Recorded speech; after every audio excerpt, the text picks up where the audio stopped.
জয় নিতাই, জয় গুরু হরি বল। একদম শেষ পর্যায়ে ও যখন ভগবানের কাছে চাইছে, এরপর ভগবান সত্য কৃষ্ণ ভক্ত সন্তানে দিলেন। সন্তান যখন বড় হচ্ছেন তখন বাবার খুব ইচ্ছা সন্তানকে একজন সত্য সাত্বিক গুরুর সংস্পর্শে দিবেন, যাতে তার আলোয় আলোকিত হয়ে ওই সন্তান একজন শুদ্ধ ভক্তে পরিণত হয়।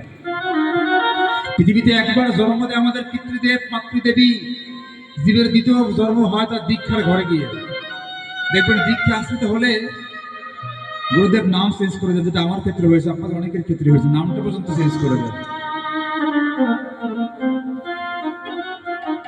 কে গুরুদেব বাবা হরিভক্তি বিলাস বলে গেলেন, যদি কোনো গুরুদেবের সাথে একজন শিষ্যের অন্তত 1 বছর সহবাস না হয়, সে শিষ্যের কাছ থেকে গুরুদেবের নাম নেয়, গুরুদেবের কাছ থেকে শিষ্যের নাম নেওয়ার কোনো অধিকার নাই। সহবাস মানে ঘুমানো না বাবা, 1 বছর গুরুদেবকে যাচাই করতে হয়, জানতে হয়।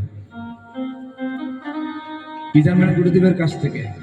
গুরুদেব আমার পরিবার কি, আমার লেশ কি, আমার চৈতন্য কি, আমার বসন ভূষণ কি, আমার তিলক কি, আমার পরিবার কি, এই 5টি-6টি প্রশ্ন গুরুদেবের কাছ থেকে জেনে নেবেন।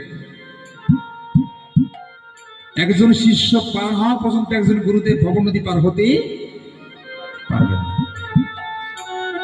গুরু শব্দটা অনেক কঠিন বাবা, গুরুদেব অনেক কিছু করতে পারেন। তিনি বলছেন, জানো স্ত্রী, ওকে আমি ধর্মের পথে দিয়ে আসবো।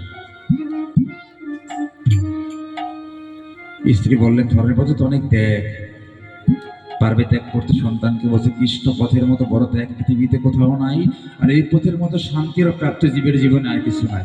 ভগবানকে পেতে হলে ত্যাগ করতে হয়, বলে ভোগেই নয় ত্যাগের প্রকৃত সুখ। দীননাথ তার স্ত্রীর সহিত সন্তানকে একজন শুদ্ধ সাত্বিক গুরুদেবের সংস্পর্শে দিয়ে আসলেন।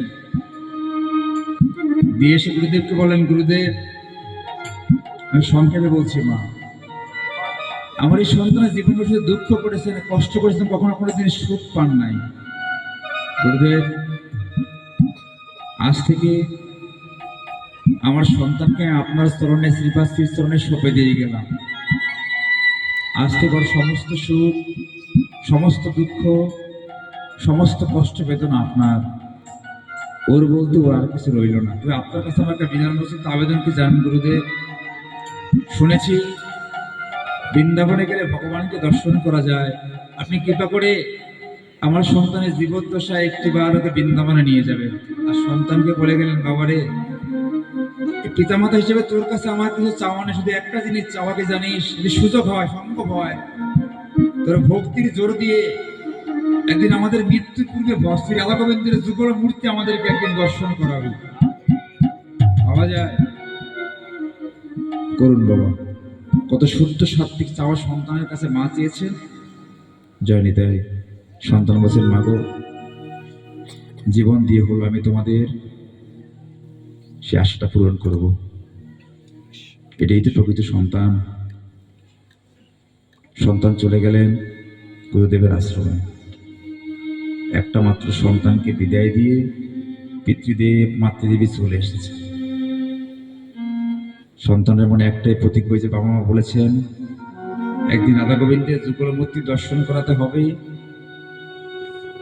প্রতিনিয়ত গুরুদেব যা বলেন তাই শোনেন। এমন করতে করতে অনেক দিন চলে গেল। গুরুদেবের গিয়ে অনুষ্ঠান, ভক্ত সঙ্গ বাৎসরিক অনুষ্ঠান, যেটা আমরা কয়েকদিন আগে গিয়ে আসলাম।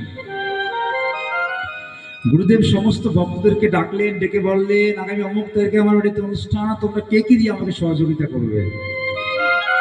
সত্য বৈষ্ণব তো ভিক্ষা করেছিল, বলে বৈষ্ণবের ধর্ম হচ্ছে নাম সংকীর্তন, জাসিয়া মাগিয়াকে উদর ভরণ।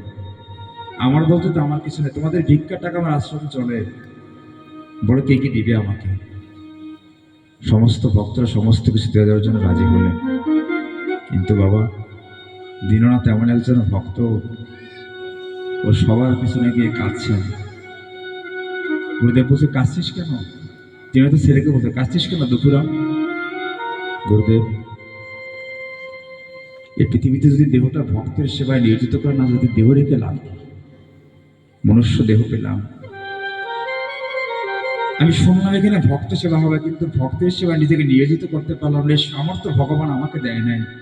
আমি দরিদ্র, ভিক্ষা করে খাই, আমি কি দিব এই ভক্ত সেবায়?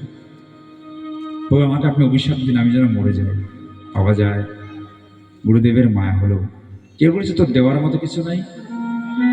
এই অনুষ্ঠানে যে অর্থ না দিবে, সে শ্রম দিয়ে আমাদেরকে সহযোগিতা করবে। তো তো শ্রম আছে, তুই না হয় শ্রম দিবি ভক্তের সেবায়। কি শ্রম দেব গুরুদেব? বলে, এই আশ্রমের সবচেয়ে কঠিন কাজটাই তোকে দেব। ঠিক আছে, জানিস এই আশ্রমের সবচেয়ে বেশি প্রয়োজন হয় জলের। গঙ্গা এখান থেকে অনেক দূরে।